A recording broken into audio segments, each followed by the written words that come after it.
Yes. How are we doing, ladies? Oh, good. Woo, yeah, okay. Whoa, what are you laughing at there? Okay.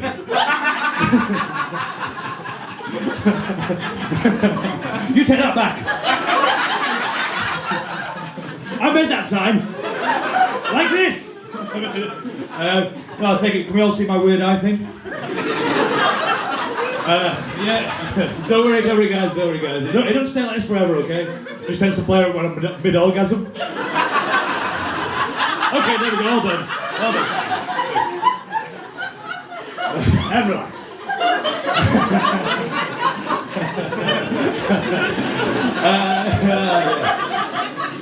Yeah. Enjoy it. So it's weird when my vision crosses over. I can see two of everything. So some people it's an absolute pleasure to see twice. Others not so much. I'm sorry, dude. I had to look at somebody for that joke. Don't take it personally, okay? You were just the ugliest fucker in the entire room. I'm joking, of course. You're all beautiful in my eyes, but then my eyes are fucked. That's great. You alright? That's so rude. Why joking? So I first discovered my weird eye thing when I was about 7 years old. I was on the school bus, sat at the front where I thought I'd be safe. And these bastards, they'd call my name, so I'd turn around and be like, yeah? What is it? What do you want? And initially I didn't know what they were. I didn't know what they were laughing about. So I thought I'd get up to go join them. Maybe make some friends. They didn't want to be friends though. They just told me to stay where I was and to shut the fuck up. It's quite a sad story actually, guys. A very impressionable time in my life. Should probably talk to a therapist about it. I bumped into my therapist the other day actually. Went straight to the back of him on the Ring Road. He was not happy. He was really angry. He was so angry. In fact, I had to tell him. I said, "Chris, you need to start regulating your emotions a bit better, mate. Okay? Start practicing what you preach, yeah." So so that's that. What else can I tell you? I like big butts. I like big bums, which is really inconvenient when you have a tiny penis.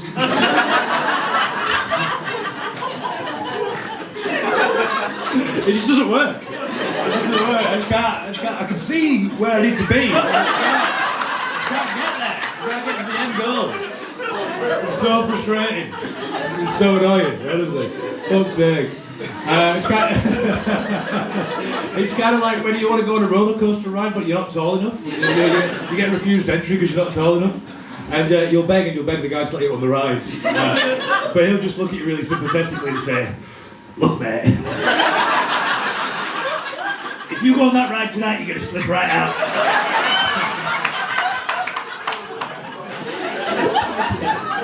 When are you going to try the waltzes, little man?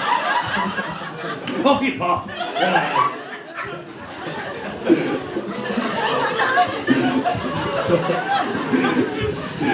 Couple of relatable laughs there.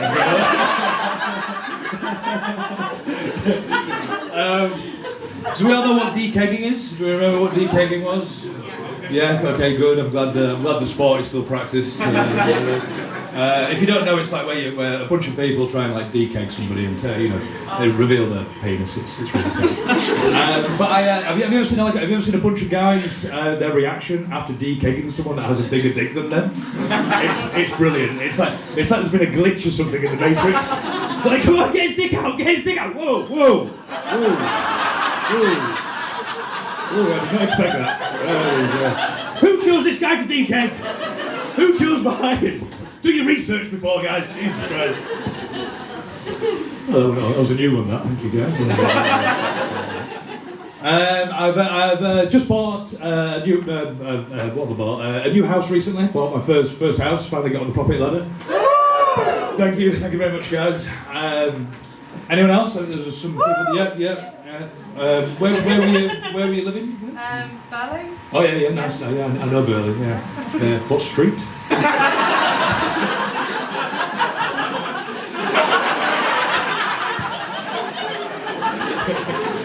Never tell a comedian where you live. You go, come around knocking on your door, testing out new material. What do you think to this? Knock, knock. So I had to live with my dad for 2 years to save for a deposit. Wasn't easy. Me and my dad, we don't see eye to eye.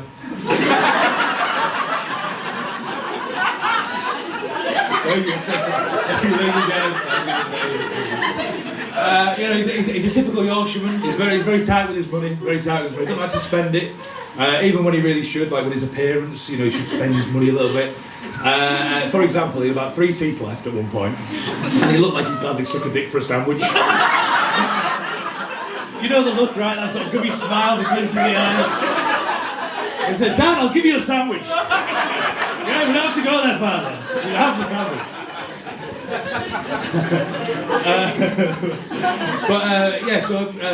Me and my dad, we don't really, what fucking hell, where was I going there?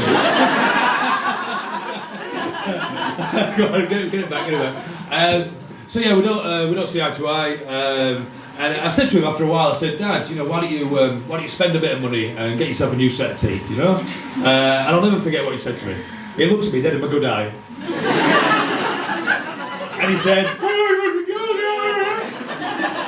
and I'll never forget that. First time my dad told me he loved me. Which was a weird response to what I asked him, but it don't matter. That's what I heard. I'll cherish it forever. 2 years I was with my dad, and after a while it was just too much. It was too overbearing at times. I'd come home from work, and he'd be like, "You all right?" And I'm like, "Fuck off, Dad! Jesus Christ! Just got in for God's sake. You're always giving it this, aren't you? How are you doing? You all right? Gonna go to the pub? You all right for money? Fucking prick! Jesus."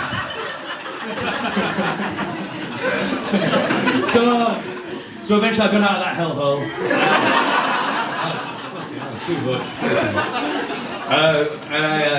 I'm in my new place now. I'm in my new place. And a word of warning: never give your mum a spare set of keys to your house. Biggest mistake I ever made. Me and my partner, we moved in. We put all our things where we like our things to be. And then suddenly those things started moving. What the fuck's going on? We were freaking out. We thought we had a poltergeist in the house. Louisa wanted therapy. She couldn't afford it because of pay gap. I was alright. I was already seeing a therapist. But a good one as well. Somebody involved?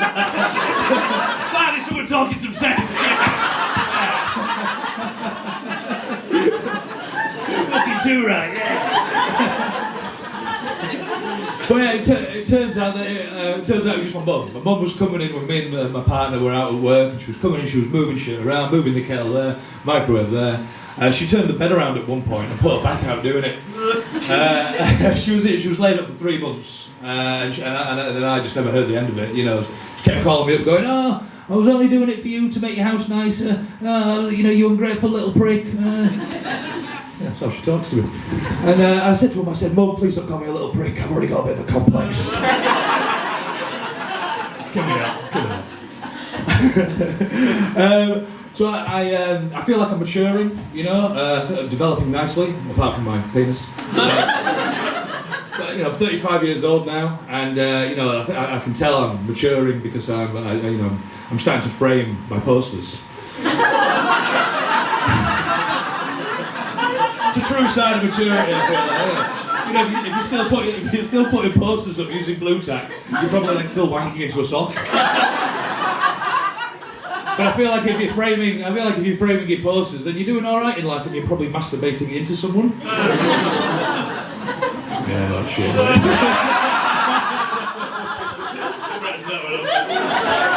I don't know what I was thinking. I'll leave you with this, guys. I don't want to be that straight white male comedian that just tells dick jokes all the time. So just one more dick joke and then I'm done. So I was talking to my friend the other day, and I was telling her that I like to sit down when I wee. It's better if you've got a penis, give it a go, I'm telling you. You'll never look back. And she said to me, she was like, "Oh, doesn't it get wet?" And I said, doesn't what get wet? And she was like, doesn't your dick get wet? Does it dangle in the water? And I said, no, Katie. There's about 1.5 foot between me and the water. Like, is that why you think I need to, like, sit down on a wee just to take the load off? Just carrying this massive burden. Heaving out of the water like, come on you! You're coming with me! And then thinking about the next place that I can rest. I think I can make it to the living room. And then I get there and I'm like, where's the sofa? We've almost moved the sofa! Oh man, guys, you've been great as always. Good on you. Good on you. Thank you very much.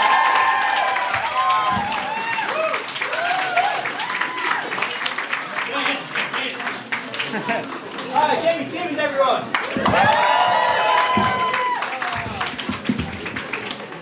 Jamie made that box, give him a roll for that. See, what Jamie lacks in wood, he makes up for in woodwork. Honestly, yeah, that box is fucking sick, man. Yeah.